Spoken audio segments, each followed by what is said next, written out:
तो ये थे अभी तक 5 जो स्टेप थे हेनरिच थ्योरी के। अभी हम एक्सीडेंट प्रिवेंशन मॉडल देख रहे हैं फ्रैंक बर्ड डोमिनो थ्योरी के हिसाब से। तो जो हेनरिच थ्योरी में जो कहा गया था तो उसका एक पर्टिकुलर सीक्वेंस था। अभी फ्रैंक बर्ड ने एक्सप्लेन किया है, इसमें स्पेशली जो इंजुरी केसेस है उसको फोकस किया है। तो ये जो सर्कमस्टेंसेस है जिसकी वजह से इंजुरी होगी तो उसका क्रोनोलॉजिकल ऑर्डर 5 डोमिनोज में उन्होंने दिया है। तो ये 5 डोमिनोज क्या होंगे? तो ये फ्रैंक बर्ड की डोमिनो थ्योरी है जिसमें है लैक ऑफ कंट्रोल, यानी कि ये मैनेजमेंट का पार्ट है। बाद में ये जो बेसिक कॉजेस ये ओरिजिन्स के रिलेटेड है। इमीडिएट कॉजेस है, ये सिम्टम्स की वजह से हो सकते हैं। एक्सीडेंट ये कॉन्टैक्ट की वजह से हो सकता है। और इंजुरीज या डैमेजेस जो है यानी कि लॉस भी हो सकता है। तो इसमें अलग अलग जो क्रोनोलॉजिकल ऑर्डर के हिसाब से अलग अलग 5 डोमिनोज इन्होंने दिया है, जिसको हम ये lack of control, basic causes, immediate causes, accident और इंजुरी के हिसाब से या डैमेज के हिसाब से देख सकते हैं। तो यहाँ पर भी अगर आप देखेंगे तो बहुत सारे एलिमेंट्स कॉमन है और इसी को कंट्रोल करने के लिए वापस से आपको एक्सीडेंट प्रिवेंशन थ्योरी भी आप अप्लाई कर सकते हैं, या फिर ये फ्रैंक बर्ड डोमिनो थ्योरी का मॉडल जो है वो भी आप अप्लाई कर सकते हैं। तो अलग अलग साइंटिस्ट के अलग अलग रिसर्च एंड डेवलपमेंट बेसिस पे अलग अलग मॉडल्स हो सकते हैं। तो आपकी इंडस्ट्रीज में जो भी प्रोसेस होती होंगी उसके रिलेटेड जो भी आपको फिट होता है उसके रिलेटेड आप ये डोमिनोज या फिर जो हेनरिच का थ्योरी है वो आप अप्लाई कर सकते हैं। अगर यहाँ पे आप ये ट्रायंगल देखेंगे तो इसके बेसिस पे आपको पता चलेगा कि ये एग्जैक्टली क्या बताता है। तो जैसे यहाँ पे अगर आप देखेंगे तो फ्रैंक बर्ड ने ये 1969 में एनालिसिस किया था नियर अबाउट 175,3498 एक्सीडेंट्स का, और ये रिपोर्टेड एक्सीडेंट्स है, और ये नियर अबाउट 297 कंपनीज जो अमेरिका की है उसमें इन्होंने स्टडी किया था। और उसके बेसिस पे उन्होंने एक कंक्लूजन निकाला था कि अगर किसी भी एक्सीडेंट में एक फैटेलिटी होती है तो वो 10 इंजुरी यानी 10 माइनर इंजुरी के बराबर होती है। और ये जो 1 फैटेलिटी या फिर 10 माइनर इंजुरीज अगर यहाँ पे हो चुके हैं तो ये 30 प्रॉपर्टी डैमेजेस के इक्विवेलेंट होगा, और यही सेम इक्विवेलेंट होगा 600 नियर मिस या अनसेफ कंडीशंस के रिलेटेड। यानी यहाँ पे ये क्लियर बताता है 1 फैटेलिटी यानी कि death, 1 fatality is equal to और इक्विवेलेंट टू 10 माइनर इंजुरी।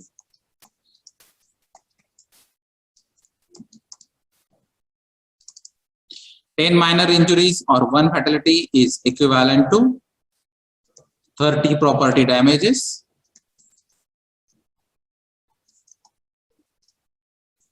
और ये इक्विवेलेंट होगा 600 नियर मिस या अनसेफ कंडीशन। तो इससे आपको पता चलेगा कि अगर आपकी कंपनी में बाकी की इंजुरीज कम है या प्रॉपर्टी डैमेज नहीं है लेकिन 1 फैटेलिटी केस हो चुकी है तो ये 1 फैटेलिटी 30 प्रॉपर्टी डैमेज के इक्विवेलेंट है या फिर 10 माइनर इंजुरीज के इक्विवेलेंट है। इसीलिए अगर आप कैलकुलेशंस के बारे में देखेंगे, जैसे हमने सेफ्टी परफॉर्मेंस के बारे में कैलकुलेशंस देखे थे, frequency rate, severity rate, frequency severity index वगैरह, तो वहां पे 10 माइनर इंजुरीज जो है इक्विवेलेंट टू 1 फैटेलिटी कंसिडर की है, या फिर ये नियर अबाउट 600 नियर मिस या अनसेफ कंडीशन के इक्विवेलेंट भी है। तो ये ट्रायंगल से आपको पता चलेगा, इसका इंपॉर्टेंस भी पता चलेगा कि एक फैटेलिटी का इक्विवेलेंस क्या हो सकता है, और ये रियल एक्सीडेंटल डेटा है, उसके बेसिस पे ही उन्होंने ये कंक्लूजन निकाला।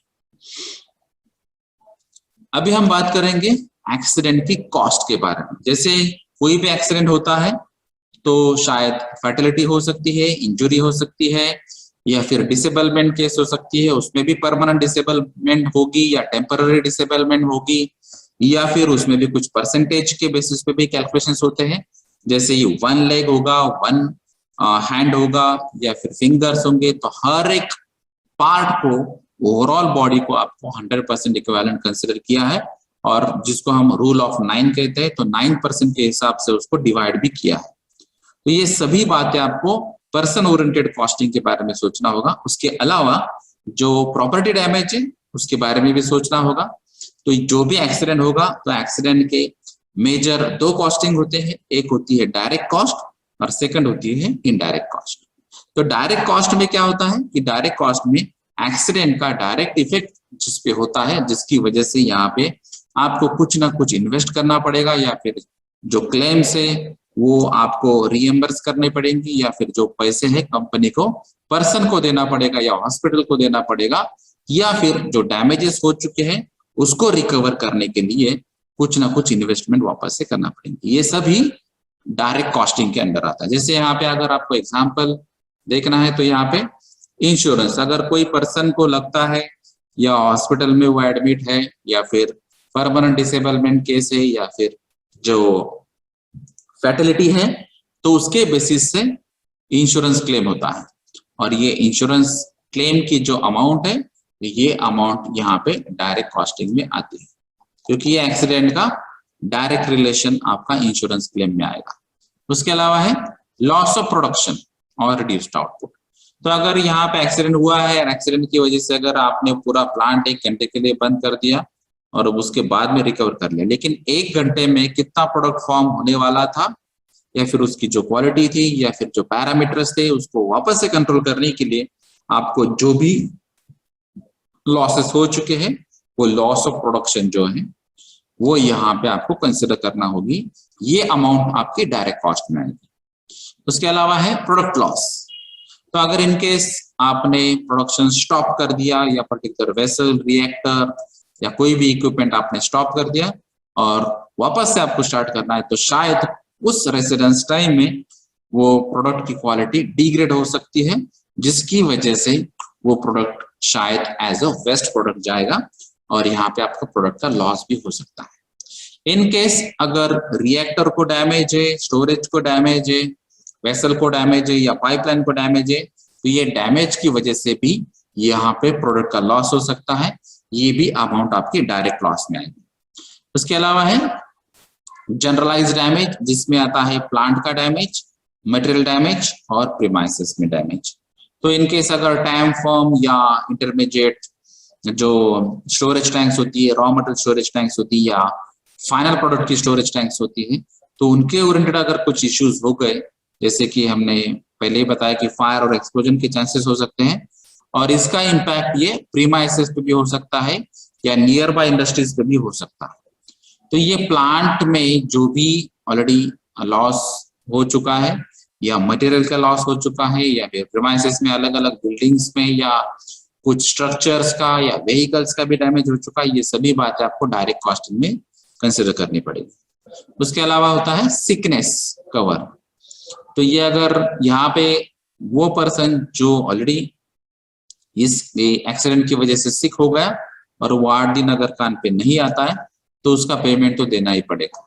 तो ये सिक पेमेंट भी यहाँ पे डायरेक्ट कॉस्ट कंसिडर होगा, और उसके लिए जो हॉस्पिटलाइजेशन या क्लिनिक के जो एक्सपेंसेस लगेंगे वो भी यहाँ पे आएंगे, जिसको हम नॉर्मली मेडिकल ट्रीटमेंट कहते हैं। तो ये शायद फर्स्ट एड भी हो सकता है, या फिर उसको एडमिट भी किया जा सकता है, शायद उसको कुछ दिनों के लिए, कुछ महीनों के लिए भी मेडिकल ट्रीटमेंट देना जरूरी होगा।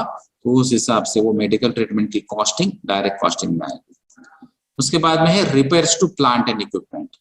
तो ये जो भी हमने बात की थी कि ये प्लांट डैमेज हो चुका है, अभी उसको रिपेयर करने के लिए जो भी आपको कॉस्ट लगेगी, या फिर अगर कोई इक्विपमेंट ब्रेक होता है या फिर उसका कुछ पार्ट ब्रेक होता है और उसको अगर रिप्लेसमेंट करना है, तो ये रिपेयरिंग के चार्जेस आपको लगेंगे, ये भी डायरेक्ट कॉस्टिंग में आएगी। उसके अलावा जो हमने बताया कि अगर कोई 100% ही डैमेज होता है तो उसको रिप्लेसमेंट करना पड़ेगा। जैसे अगर कोई रिएक्टर टोटली ब्लास्ट हो चुका है एक्सप्लोजन की वजह से या हाई टेम्परेचर रिएक्शन की वजह से, तो वो इक्विपमेंट को ही रिप्लेस करना है, तो उसका कॉस्टिंग भी यहाँ पे ऐड हो जाएगा।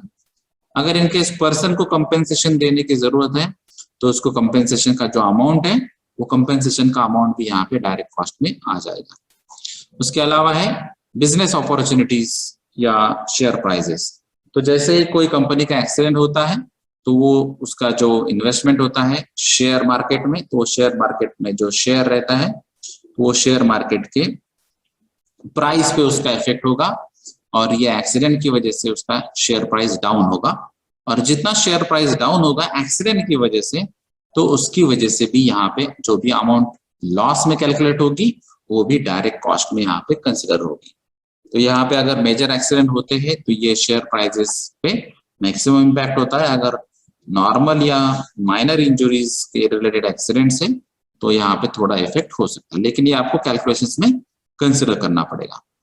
अभी इनडायरेक्ट कॉस्ट क्या होती है? तो इनडायरेक्ट कॉस्ट में अगर आप देखते हैं तो उसमें वो एक्सीडेंट की कॉस्ट जो डायरेक्टली इन्वॉल्व नहीं है एक्सीडेंट रिलेटेड, लेकिन इनडायरेक्टली इन्वॉल्व है, तो उसको हम इनडायरेक्ट कॉस्ट कहते हैं। जैसे अगर ये एक्सीडेंट की वजह से आपकी जो पहले डील हो चुकी थी या फिर जो डील होने वाली थी बिजनेस ओरिएंटेड, वो शायद यहाँ पे कुछ पॉज या इंटरप्ट हो चुकी है, तो शायद वो डील कैंसिल भी होगी या फिर डिले भी होगी, पोस्टपोन भी होगी, या फिर कोई कंपनी ऐसे भी बोल सकती कि आपके यहाँ पे सेफ्टी एस्पेक्ट्स फॉलो नहीं होते हैं, या फिर आपको सेफ्टी फैसिलिटीज नहीं देते हैं और फिर भी आपका प्रोडक्शन चालू रहता है, तो ऐसी कंपनीज में हम डील कैंसिल करेंगे, या फिर आपकी कंपनीज में हम इंटरेस्टेड नहीं है, तो ये बिजनेस पे भी इफेक्ट होता है। तो ये बिजनेस पे जो इफेक्ट होने वाला है उसको हम इनडायरेक्ट कॉस्टिंग कहते हैं। अभी जो प्रोडक्ट था वो जो लायबल था, तो प्रोडक्ट भी यहाँ पे अभी लायबिलिटी भी क्वेश्चन मार्क आएगा कि जो प्रोडक्ट हम मैन्युफैक्चर कर रहे हैं, जो प्रोसेस फॉलो कर रहे हैं, जो temperature, pressure, flow rate, volume, ये लेवल, ये सभी पैरामीटर जो कंट्रोल कर रहे हैं, जो सेफ्टी प्रैक्टिसेस हैंडल कर रहे हैं, तो ये सही मायने में ठीक है या नहीं, यहाँ पर भी एक क्वेश्चन मार्क लग जाता है, जिसकी वजह से प्रोडक्ट पे भी क्वेश्चन मार्क लगेगा कि प्रोडक्ट की लायबिलिटी अच्छी तरह से है या नहीं। उसके अलावा है लॉस ऑफ ऑर्डर्स। तो हमने जो बात कही थी, जो ऑलरेडी ऑर्डर्स हाथ में थे, अगर इनकेस कोई रिएक्टर का ब्लास्ट हो चुका है, रिएक्टर डैमेज हो चुका है, मेन पाइपलाइन डैमेज हो चुकी है, या फिर ऐसा कुछ इक्विपमेंट या इंस्ट्रूमेंट डैमेज हो चुका है, या फिर रॉ मटेरियल का इतना लॉस हो चुका है जिसकी वजह से शायद आपके ऑर्डर भी कैंसिल हो सकते हैं। नॉर्मली जो अर्जेंट ऑर्डर रहते हैं वो नॉर्मली 1-2 दिन के, 5 दिन के, 10 दिन के ऑर्डर डिले हो सकते हैं, जिसकी वजह से वो ऑर्डर भी कैंसिल होने के चांसेस रहेंगे। उसके अलावा जो लीगल रिक्वायरमेंट्स होगी, अगर लीगल रिक्वायरमेंट्स आपने फॉलो नहीं किया होगा तो शायद आपको कुछ पेनाल्टीज भी लग सकती है। तो ये फाइन्स या पेनाल्टीज या फीस के बारे में जो भी अमाउंट रहेगी लीगल रिक्वायरमेंट के रेफरेंस थ्रू, इसको भी इनडायरेक्ट कॉस्टिंग में कंसिडर करना पड़ेगा।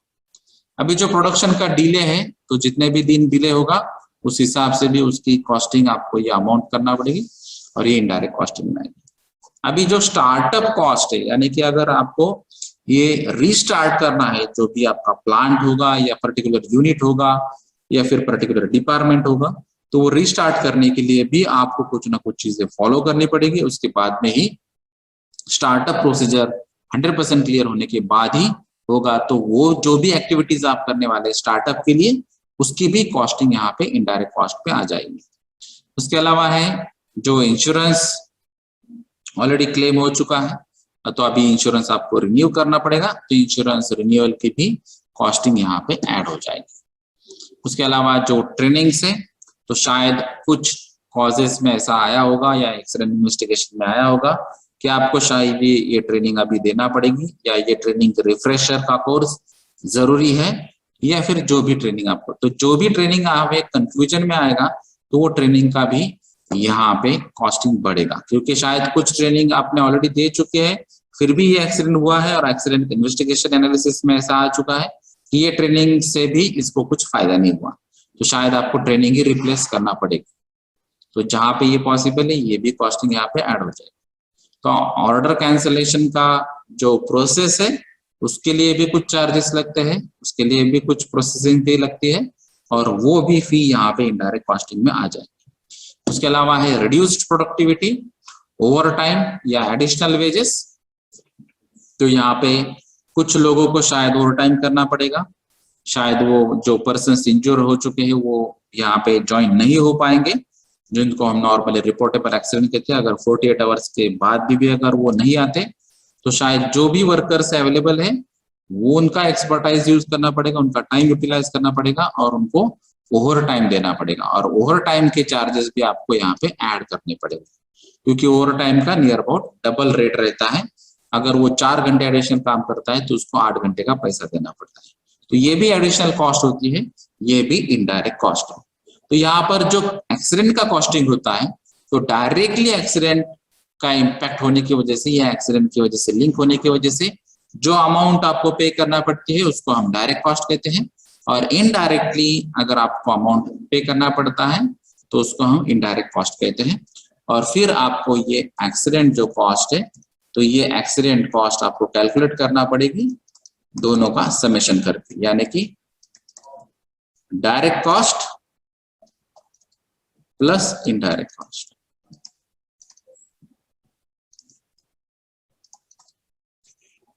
और फिर आपको ओवरऑल एक्सीडेंट का जो